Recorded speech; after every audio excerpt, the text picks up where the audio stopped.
По данным Ленского бассейнового водного управления, нижняя кромка ледохода на реке Лена находится ниже села Кальвица Кобейского района.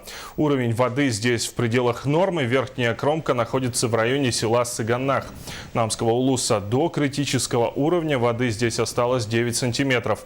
Протяженность ледохода составляет теперь 171 километр. В устье реки Алдан у поселка Батамай наблюдается разводье. Уровень воды составил 809 сантиметров. По данным якутского УГМС, в ближайшие сутки на этом участке ожидается ледоход, что на 8 дней раньше нормы. Также на 12 суток раньше начался ледоход в верхнем течении у реки Оленек у метеостанции Яролин. По последним данным, на территории республики подтопленных жилых домов и дворовых территорий нет.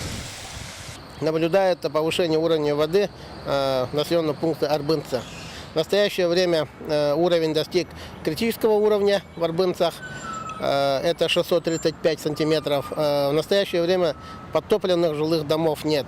В целях определения паводковой обстановки, проведения мониторинга и проведения взрывных работ в устье Алдана работает воздушное судно Ми-8 авиационно-спасательного центра Дальневосточного регионального центра.